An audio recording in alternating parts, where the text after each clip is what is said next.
क्या आप जानते हैं कि क्रिमिनल कॉन्स्पिरेसी की पनिशमेंट भी एक्चुअल क्राइम जितनी ही हो सकती है?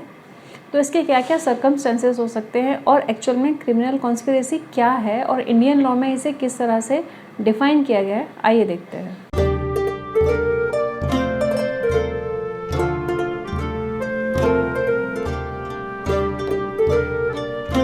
Hello everyone, welcome back to law with doctor Pratibha, जहां हम कॉम्प्लेक्स लॉज को सिंप्लीफाई करके समझते हैं। तो आज की वीडियो में हम डिस्कस कर रहे हैं क्रिमिनल कॉन्स्पिरेसी। ये भारतीय न्याय संहिता के सेक्शन 61 और 62 में बताया गया है। 61 में क्रिमिनल कॉन्स्पिरेसी को डिफाइन किया गया है और 62 में उसकी पनिशमेंट्स बताई गई हैं। क्रिमिनल कॉन्स्पिरेसी का मतलब होता है कि ग्रुप ऑफ पीपल, मतलब जब कुछ लोग मिलके कुछ एक अनलॉफुल एक्ट करने का प्लान करते हैं और बाकी लोग उसमें एग्रीमेंट में रहते हैं, मतलब हाँ बोलते हैं कि हाँ हम लोग साथ देंगे, तो इसे क्रिमिनल कॉन्स्पिरेसी कहा जाता है।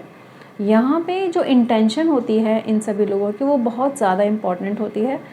उनकी इंटेंशन है कुछ गलत, कुछ अनलॉफुल एक्ट को कमिट करने की, तो वही समझो वो क्रिमिनल कॉन्स्पिरेसी है। तो बेसिकली जो बीएनएस में लिखा गया है वो ये बताया गया है कि दो या दो से ज़्यादा लोग मिलकर जब क्रिमिनल इंटेंशन के साथ कोई अनलॉफुल एक्ट कमिट करते हैं या किसी लॉफुल एक्ट को अनलॉफुल तरीके से कमिट करने के लिए कंस्पायर करते हैं, यानी एग्रीमेंट में होते हैं, तो हम इसे क्रिमिनल कॉन्स्पिरेसी कहते हैं। जैसे कि जब कुछ लोग मिलकर किसी को मर्डर करने का प्लान करते हैं तो वो क्रिमिनल कॉन्स्पिरेसी में आएगा।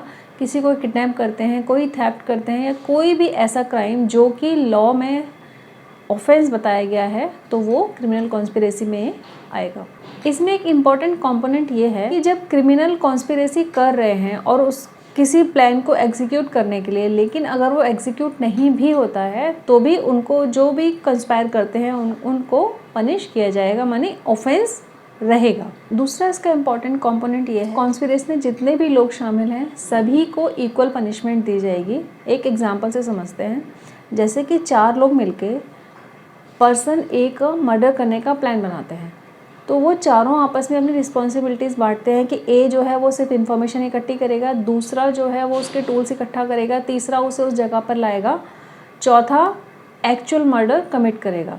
तो इसका मतलब ये नहीं है कि जो चौथा बंदा है, जो फोर्थ पर्सन है, उसी को मर्डर की सज़ा मिलेगी, बाकी सबको नहीं, ऐसा नहीं है। क्योंकि कॉन्स्पिरेसी में सभी हैं तो सभी को सिमिलर ही पनिशमेंट होगी।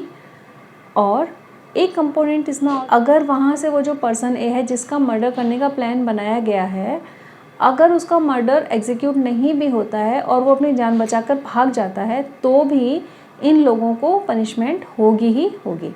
यही सेक्शन 62 में डिस्कस किया गया है। तो फ्रेंड्स, इससे रिलेटेड अगर आपके कोई क्वेश्चंस या क्वेरी हैं तो write to me in comment sections and like the video, subscribe my channel for more legal updates.